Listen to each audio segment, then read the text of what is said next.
Welcome back to the Professor's Lab. I'm Professor V, and this is round two of our league tournament that happened at Die Hard Games on May 1st, 2025.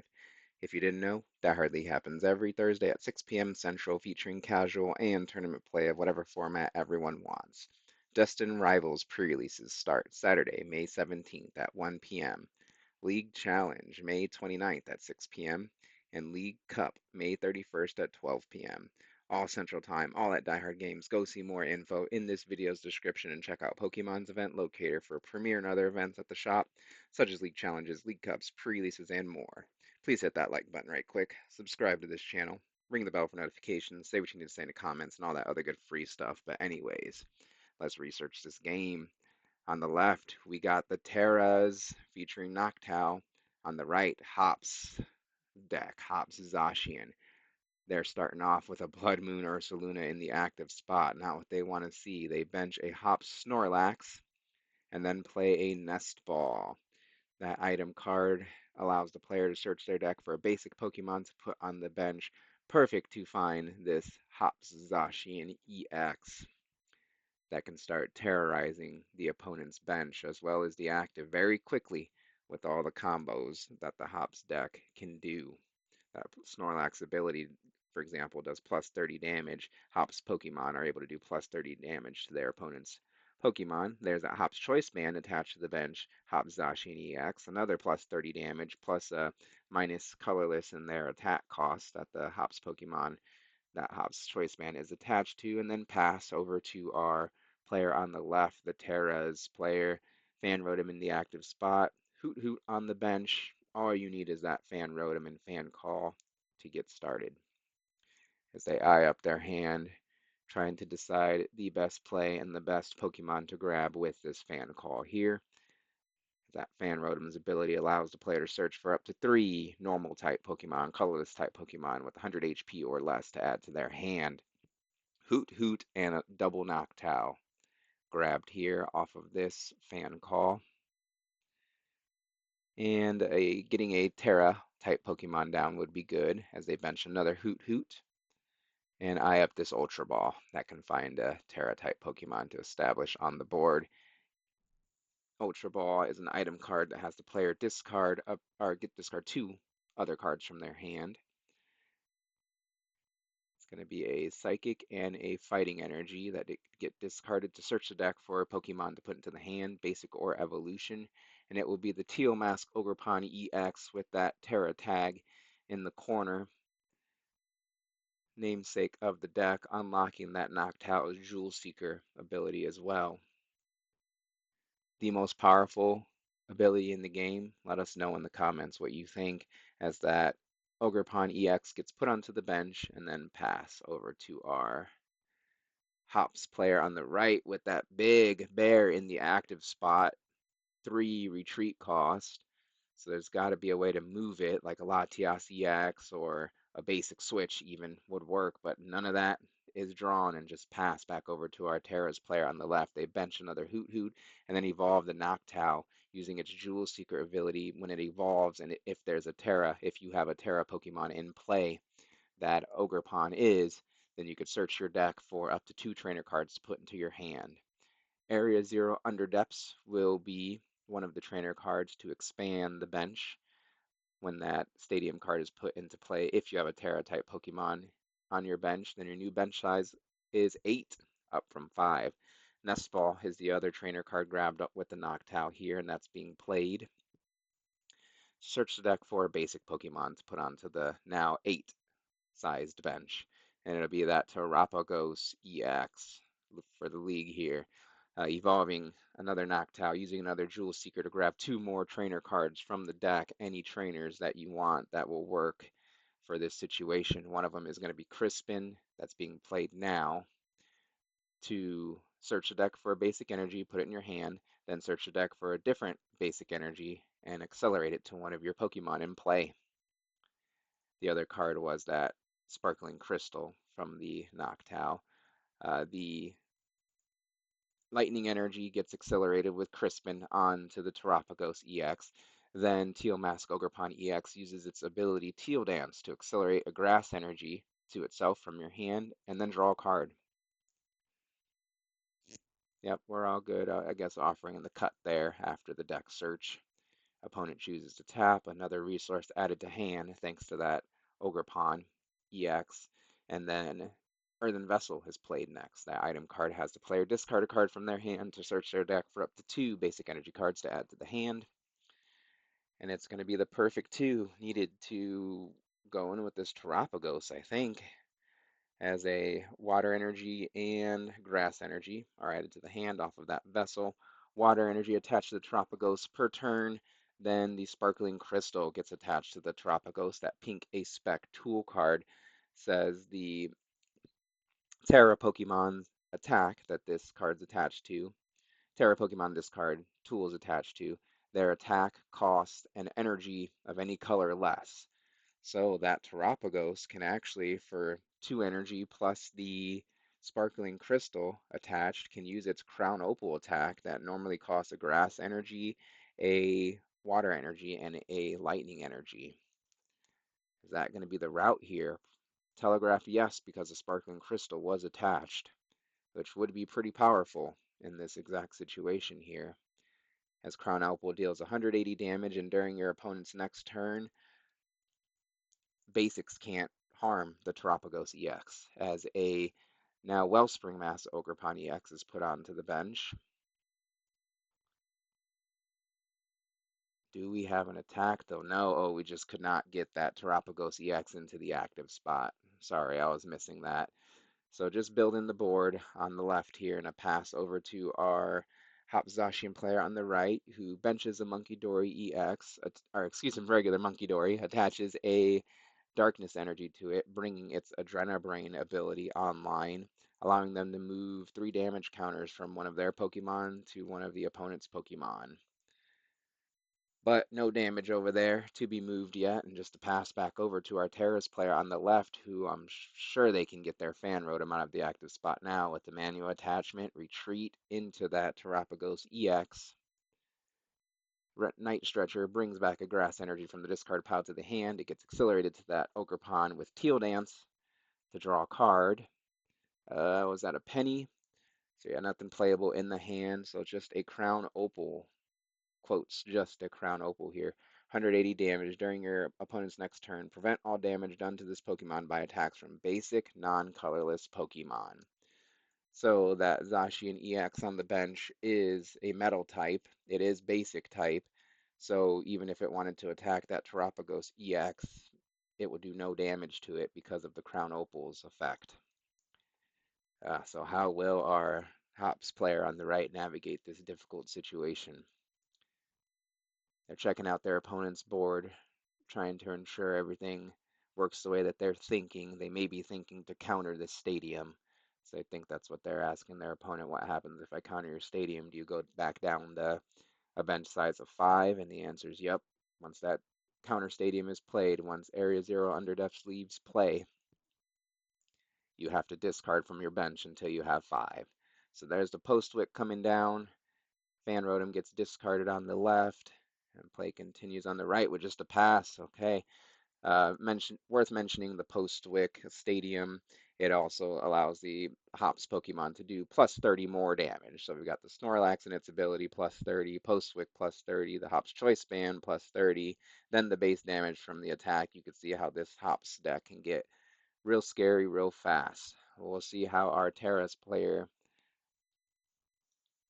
responds to that with just a Crown Opal here, cleaning up the KO on the um, Blood Moon Ursaluna for 2 prize cards. The effect is still there, where the non-colorless basic Pokemon can't touch that Terapagos EX. Zacian EX hops, slides into the active on the right, and play resumes there. They can start attacking now, but because of the Crown Opal attack, they can't deal damage to the active Terapagos. They can only deal it to the bench, and only the damage to the active is amplified by the modifiers, Snorlax, the Postwick, and the Choice Band. Normally 120 or so that would be done here. The Zacian can do the attack for free thanks to the Hop's Choice Band, reducing the attack cost by a colorless energy. So just where to put this 30 damage on the bench. An option, a place to put it would have been the Hoot Hoot. since it only has 70 HP and it is eligible to evolve into a Noctowl, whereas a Noctowl is already there. It's just kind of taking up space. You want to take out the Hoot Hoot, put pressure on it at least before it can evolve into another Noctowl and use another Jewel Seeker. If the player chooses to put it on a Noctowl, the 3 damage that the Hop Zacian attack does, Instant Strike. This attack does 30 damage and then also does 30 damage to one of your opponent's bench Pokemon. 0 damage done to the active thanks to Tropicos EX's Crown Opal attack, and play resumes over on the left here.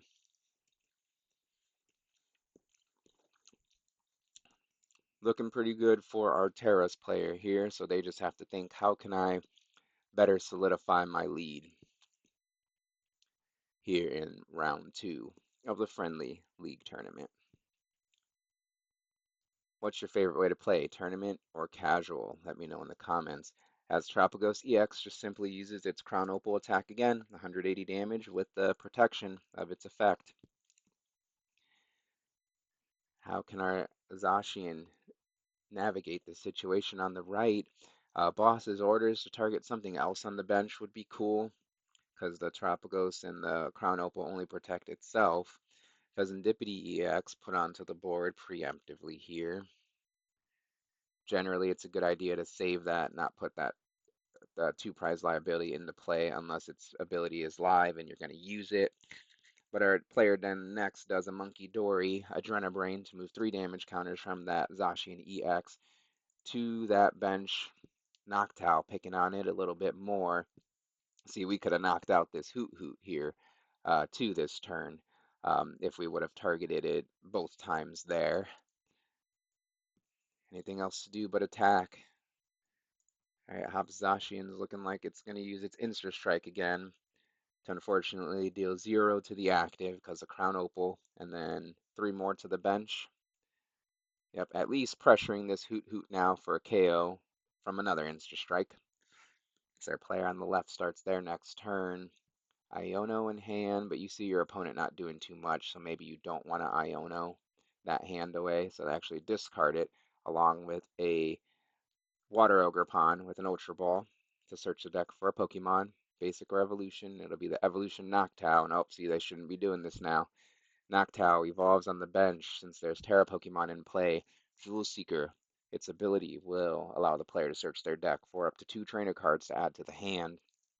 Whatever is needed to continue this dominance here. And eyeing up the Crispin.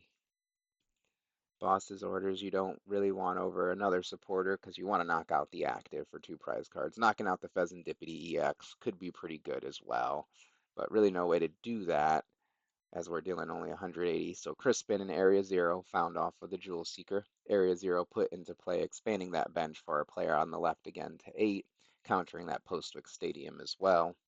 And then Crispin is played to put an energy, basic energy from the deck in hand, and then accelerate a different type of energy from the deck to a bench. Teal Mask Ogrepon, or metal goes on to it.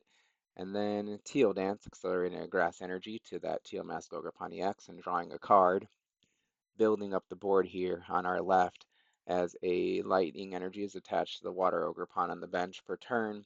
And then Crown Opal 180 knocks out the Hop Zacian EX that was already damaged there, and protecting that Terapagos even further here. It's not safe from the Snorlax though, but the Snorlax would have at least had to have 1 energy on it right now to be able to swing. Sadly, that could have been a route to victory here for our Hops player. As first they use Pheasantipity EX, flip the script to draw 3 cards since the opponent took a KO on their last turn. They find another Hops Zacian EX. They put that onto the bench, attach a Hops Choice Band to it, and eye up their hand. It's pretty large. Oh, and with that secret box, their pink Ace-Spec card being played now, item card. That one has them discard 3 cards from their hand, a hefty cost, but then you get to search for 1 of each type of trainer card to put into your hand. Let's see if I can get it. A stadium card, a supporter card, an item card, and a tool card. Trainer cards can be added, 1 of each. Each of the 4 can be added to the hand here off of this secret box. this is the card to put together the combos and make things happen. I do like the idea of it in this Hops deck as they search their deck for another Hops Choice Band. Can't get enough of those.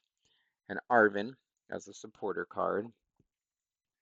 We're going to grab Postwick probably as a stadium and looking to build their board with the Nest Ball. I've seen the Hops bag that could search for basic Hops Pokemon, I think, to put onto the bench, two of them. So maybe favoring a non-Hops Pokemon with this Nest Ball grab, and then a Postwick. Remember, of course, was a stadium. Our player already getting on the left, already getting ready to discard their stadium. As a Hops Choice Band is attached to the active Snorlax EX, or regular Snorlax, excuse me. Nest Ball is played next, as well as an Arvin. So Nest Ball is going to let the player search for another basic Pokemon to put onto the bench. And then the Arvin supporter allows them to search their deck for a trainer and a tool card to put into their hand. So there's a Nest Ball finding the top Tatsugiri. And now we got to find a trainer and a tool, or excuse me, a item and a tool card to put into the hand off of this Arvin.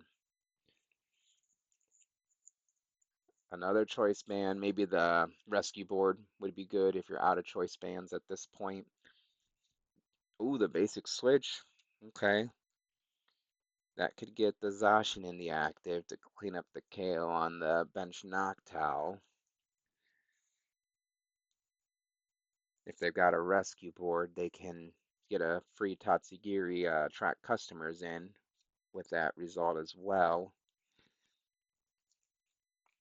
We're just going to grab the basic switch here off of the Arvin as the item card. They're going to put the Postwick in play, countering the Area 0. Basic switch moves the Snorlax out of the active spot. Tatsugiri takes its place here, and we've got the rescue board in hand already, minusing its retreat cost by 1. And then now it's using Attract Customers. Its ability can be used when it's in the active spot to look at the top 6 cards of the deck. Put a supporter card you find there into your hand. And the boss's orders is going to be grabbed here and added to the hand. The rest of the cards get shuffled into the deck. And then do they go for the Zacian attack here? Hop Zacian will not be able to damage the active thanks to Crown Opal, the active Terapagos, but we can clean up the KO on the bench Knockdown. You got to do what you got to do as our player retreats into that and attacks for free thanks to the Hop's Choice Man. 0 to the active, unfortunately, and 30 to the bench, taking a knockout on that Knockdown, getting their first prize card of the game. Now, the Terapagos player on the left can't win this turn. Let's see, the Hop Zacian. It has 230 HP, and I think the Terapagos can swing for a max of 240 now with its Unified Beatdown, its first attack, 30 times the number of bench Pokemon you have. So Super Rod going to be played first to shuffle back into the deck. Couple of Pokemon, maybe an energy, any combination of 3 of Pokemon and basic energy goes back into the deck there. Was it Hoot Hoot Noctowl Psychic Energy to keep the chain going here and the dream alive for victory in round 2 for our Terapagos player, our Tera player. Let's see what else they've got. Tera, Orb, but they don't really need any Pokemon right now. Jacques, Penny. You don't want to play Jacques until you have to. So just another Crown Opal. 180 damage. During your opponent's next turn, prevent all damage done to this Pokemon by attacks from basic non-colorless Pokemon. And ours, Hops player on the right, starts their next turn. Eyeing up the opponent's board, seeing what's there, what they have coming, and what they can do best to get ahead in this game. Most importantly, learning, gaining experience points here in the Pokemon trading card game. Doing some quick math in their head, trying to calculate the best route here. Oh, there's also the interaction. I didn't even consider this or talk about it that the Tera attribute has. So as you see in the top of the Tera Pokemon's cards, they have the Tera word along with the text. As long as this Pokemon is on your bench, prevent all damage done to this Pokemon by attacks. So the Hop Zacian Insta Strike that can normally deal damage to the bench Pokemon cannot damage the Tera Pokemon while they're on the bench. So seems like maybe a bad matchup for the Hops deck. That's a big way it can, or that's a big strength of it is being able to deal damage to the bench very quickly to the active too. But a boss's orders will be played now to bring up the energized Teal Mask Ogerpon EX. That's not protected from Crown Opal now, so we could deal max damage to it, but not before a Monkey Dory Adrenabrain moves 3 damage counters from the Hopsasashian to that Ogerpon in the active across from it. And I think we're swinging for the 120 now. Yeah, with the Post Switch, the Hop's Choice Man, and the Snorlax ability. Instra Strike is doing 130 damage, or 120 damage, excuse me, to the active, and then 30 to a bench Noctowl. It's got to be. Pick your least favorite one. Left Noctowl receives those 3 damage counters from Instra Strike, and play resumes over on its side on the left. Penny just picks up that basic Ogerpon in the active spot, healing off all the damage. Terapagos EX then moves into the active spot, swings with its Crown Opal ability for 180 damage, cleaning up the KO and taking the last 2 prize cards to claim victory here in round 2. What'd you think of this video in the commentary? Please leave feedback in the comments. Like this video, subscribe to this channel. Thank you for watching. Thank you to our players for letting their game be captured so we can all learn and enjoy. And I'll see you next time in the Professor's Lab.